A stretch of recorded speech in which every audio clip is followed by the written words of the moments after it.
नमस्ते दोस्तों, भारत की संघीय व्यवस्था के आधारभूत तत्व का अगला पाठ लेकर अपन आज हाजिर हुए हैं। आज अपन अध्ययन करेंगे कि भारतीय संविधान में वो कौन कौन से तत्व हैं जो एकात्मक लक्षण लिए हुए हैं, या भारतीय संविधान में वो कौन कौन सी चीजें हैं जो इसको एकात्मकता की ओर इंगित करती है। पहला है एक संविधान, जहां संघात्मक व्यवस्था है, जैसे अमेरिका, स्विट्जरलैंड, वहां पर राज्यों के लिए अलग संविधान है और केंद्र के लिए अलग संविधान है। लेकिन भारत में राज्य और केंद्र दोनों के लिए एक ही संविधान का प्रावधान किया हुआ है। नेक्स्ट है अवशिष्ट शक्तियां। अनुसूची 7 में शक्तियों का विभाजन किया हुआ है केंद्र और राज्य में, लेकिन अनुच्छेद 248 में जो अवशिष्ट शक्तियां हैं वो केंद्र को दी हुई है।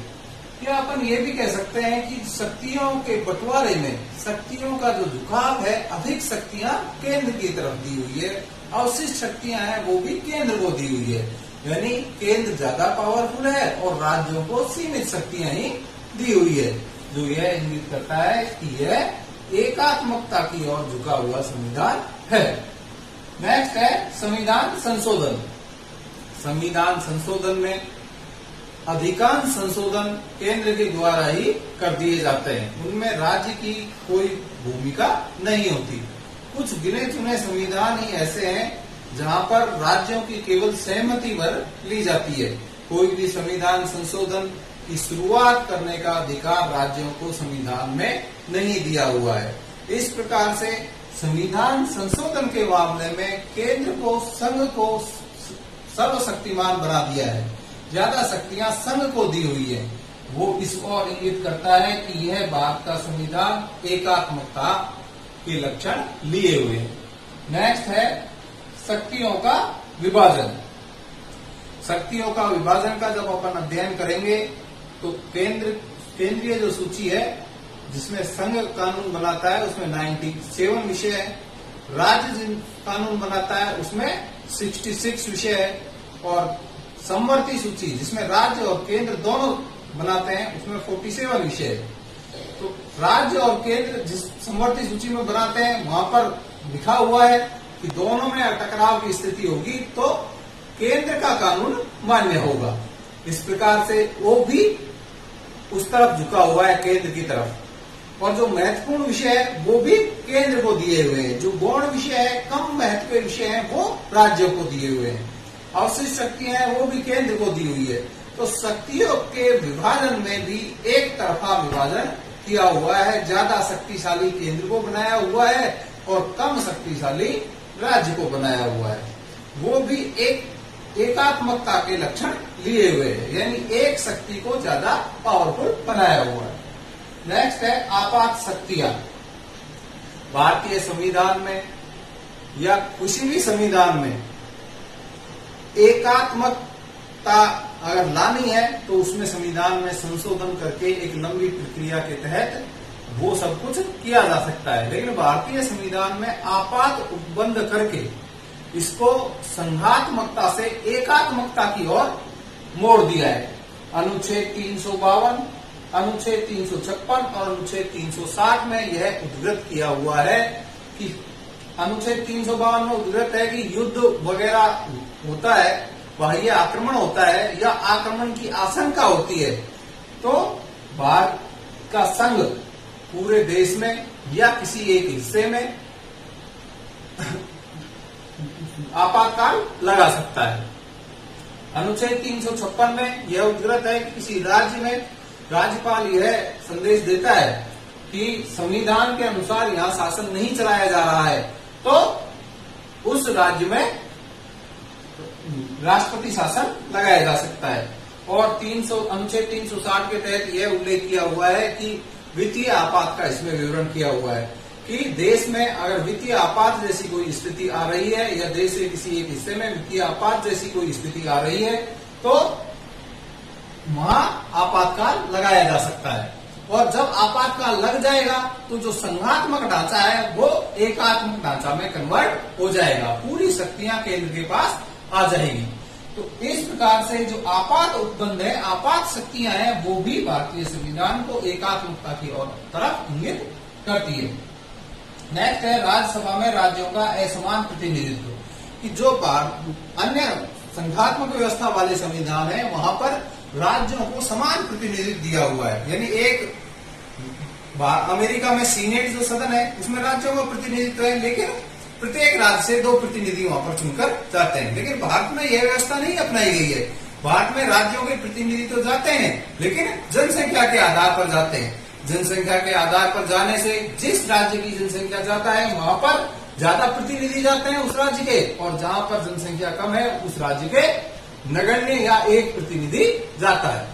इस प्रकार से ये असमानता लिए हुए है, ये राज्यों का सही ढंग से प्रतिनिधित्व नहीं करता। तो इस प्रकार से हम कह सकते हैं कि यहाँ भी यह एकात्मक लक्षण लगते हैं। नेक्स्ट है एकल नागरिकता। यह एक मूलभूत विशेषता है संघात्मक व्यवस्था की, कि दोहरी नागरिकता हो। स्विट्जरलैंड, अमेरिका ये संघात्मक व्यवस्था के अच्छे उदाहरण हैं। इनसे तुलनात्मक जब अपन अध्ययन करते हैं तो इन राज्यों में दोहरी नागरिकता है। संघ की अलग नागरिकता है और राज्य की अलग नागरिकता है। राज्य की जो नागरिकता दी हुई है उस राज्य उनको कुछ विशेषाधिकार देते हैं, जबकि भारत में ऐसा कुछ नहीं है। जम्मू कश्मीर में जरूर 2019 से पहले तक अलग संविधान था, अलग नागरिकता थी, लेकिन अनुच्छेद 370 के हटाने के बाद में वो भी अखंड भारत में जुड़ गया है और अब पूरे देश में एकल नागरिकता लिए हुए है। केवल देश की नागरिकता है, राज्यों की अपनी कोई नागरिकता नहीं है।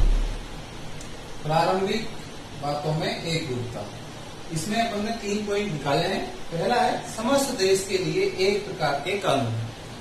भारत में, पूरे भारत में एक ही प्रकार के कानूनों से नागरिक शासित होते हैं।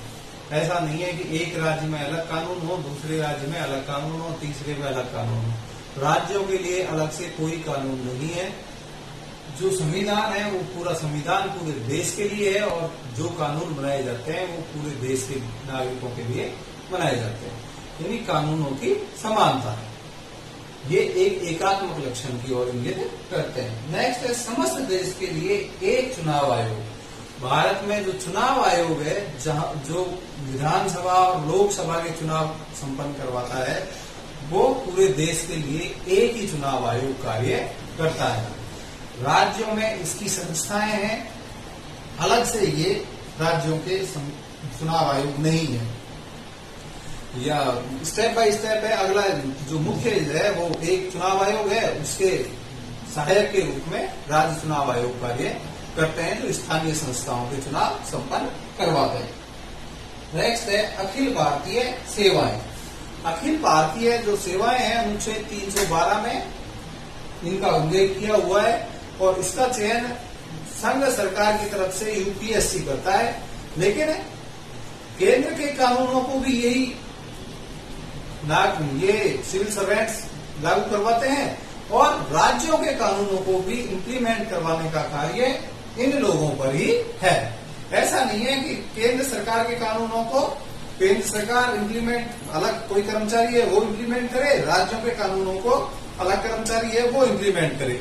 चाहे राज्यों की तरफ से आरएएस लगाए जाए जैसे राजस्थान में, तो वो भी केंद्र सरकार के कानून और राज्य सरकार के कानून दोनों के कानूनों को इम्प्लीमेंट का कार्य अखिल भारतीय सेवाएं के जो कर्मचारी है वो करते हैं। ये एकात्मक लक्षण की ओर इंगित करता है कि एक ही आदमी दोनों व्यवस्थाओं को इम्प्लीमेंट कर रहा है।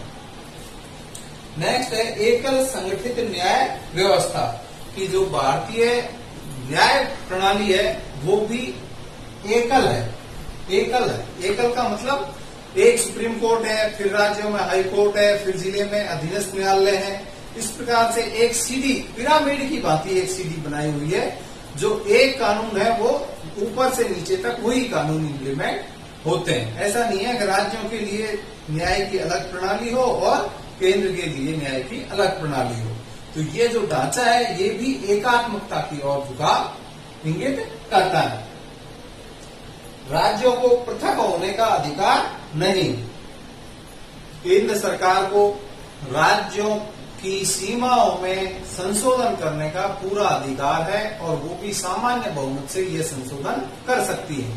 लेकिन राज्यों को यह अधिकार कदापि नहीं है कि वो संघ से अलग हो सके, जबकि अमेरिका में ऐसा नहीं है। अमेरिका की संघात्मक व्यवस्था होने के बावजूद भी वहां पर राज्य संघ से अलग होने का अधिकार रखते हैं। लेकिन भारत की जो संघात्मक व्यवस्था है उसका कारण मैं बताता हूं कि इसकी जो निर्माण की प्रक्रिया है वो अपन ने शुरू में बताया था।